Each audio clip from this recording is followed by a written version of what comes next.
কিন্তু এখানে রাত্রির লাইটিং করলো, এই যে গাছটার ডালগুলো কেটে দিয়েছেন, এতে খুব সুন্দর এই বল বল লাইট ঝোলানো থাকতে বড় বড়, ওই যে সামনে যেমন আছে, কিন্তু সেই রকম আর নেই। তো এইরকম আর কি টিপ টিপ বৃষ্টি পড়ছে এখনও বন্ধুরা, ঠিক আছে? তো এখানে বন্ধুরা লাস্ট একটু টিভির এখান দিয়ে আপনারা একটু গরুর গাড়ি দেখিয়ে দিই, ঠিক আছে? এই যে দেখুন কি সুন্দর গরুর গাড়ি, তাই না মিত্র? এই যে তো বন্ধুরা সেই নৃসিংহ মহাবতার নৃসিংহ মুভির ব্যানার, আর এখান থেকে সুন্দর টিভির দর্শন হচ্ছে। আর মূল মন্দিরটা আপনারা একটু দেখানোর জন্য গেছে গেলে আরও একটু স্পেস ফাঁকা করলাম এখানে দাঁড়িয়ে বন্ধুরা। এই যে বন্ধুরা এখানে স্পেস খালি করে কিছু হলো না, আবার কিছু স্পেস খালি করতে হলো।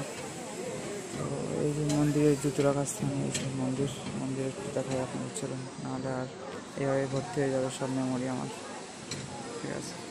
তো মন্দিরে এই হচ্ছে টিওপি, আর এই যে এখানে হচ্ছে পদ্মভবন আর শঙ্খভবনের মধ্যে মন্দির, ঠিক আছে? এখানে আছে এর মধ্যে মাঝখানে, ঠিক আছে বন্ধুরা? তো এই যে এই হচ্ছে আমাদের মেইন মন্দির বন্ধুরা, ঠিক আছে? এই যে টিওপির এক সাইডের পাশে এই যে বন্ধুরা নৃসিংহদেব, আর এই দিক দিয়েও নৃসিংহদেব দেখা যায় আমাদের মেন মন্দিরের, ঠিক আছে? এই যে টাইম টেবিল, এই যে আমাদের মেন মন্দির, ঠিক আছে মিত্র? এতক্ষণ টিপটিপ বৃষ্টি হয়ে এবার রোদ্দুর বেরিয়েছে, আর এবার হয়তো আপনাদের এই ঝর্ণাটা দেখানো হয় না, এই যে সবসময় তো চালু রাখে না এরা। আর এই যে আমাদের ধর্মশালা, যখন ওই প্রভুর বাইকও আছে, যে আর ধর্মশালার দায়িত্ব আছে এখন। এই যে আগের দিন সকালে দেখছিলাম এই গেটের এই গাছগুলো কাটিং করছে, আর এখন কিন্তু এই ঝর্ণাও চলছে এখানে, এই যে দেখতেই পাচ্ছেন যেমনটা, ঠিক আছে মিত্র? এই যে গদাবানের পার্কে সুন্দর ঝর্ণাও চলছে এখন, আর এখান থেকে রোদ্দুরের মধ্যে টিওপি কিছুটা এরকম লাগছে, ঠিক আছে? এই হচ্ছে আমাদের গদাভবন ধর্মশালা নামটা ভবনের পর, ঠিক আছে? আর এই যে মিত্র এদিকে তো টিওপি আমাদের, আর এইদিকে হচ্ছে পুরো এই গদাভবন, গীতাভবন, তো এইদিকে গদাভবন, শঙ্খচক্র গদাপদ্ম আছে, আর অনেক আছে। এদিকটা হচ্ছে রুম, আর এদিকে হচ্ছে কিচেন আছে, ঠিক আছে? আর এদিকে হচ্ছে মন্দিরের পথ, আর এদিকে হচ্ছে পশু সমাধি মন্দির বা 1 নম্বর গেটের পথ, ঠিক আছে? টানেল আর কি, চক্রভবনের নিচ দিয়ে দুটোই। তো এই ধরনের টানেল আছে যেখান দিয়ে আপনারা যেতে পারেন, ঠিক আছে? সেখানে মাতাজি ডাব বিক্রি করছে, এই যে এই ধরনের টানেলগুলো থাকে আর কি এখানে, ঠিক আছে?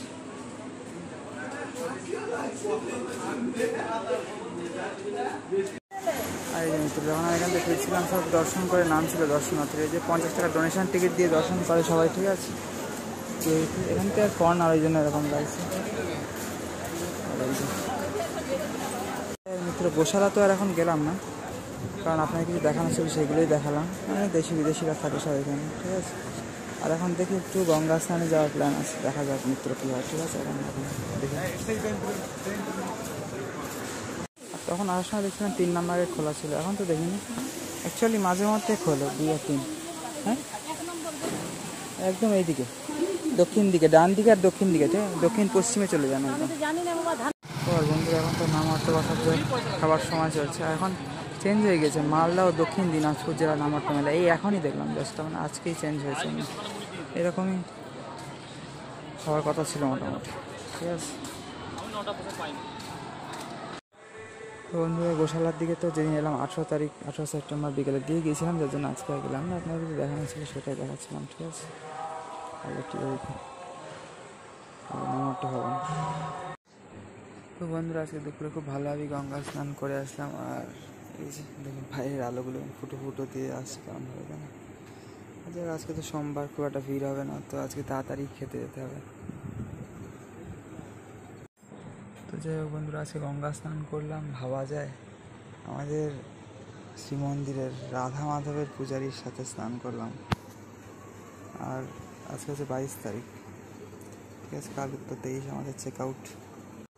তো বন্ধুরা মায়াপুরের দিনগুলো এত সুন্দর কাটে যে মানে যেতে ইচ্ছে করে না, চেক আউটের ডেট এলে না তার আগের দিন ভালো লাগে না, কালকে বেরিয়ে যেতে হয়, যেমন আজকে মানে ভালোই লাগছে না কিচ্ছু, মানে মন্দিরে গেলেও যেন ভালো লাগছে না এখন আর, তাই না মিত্র?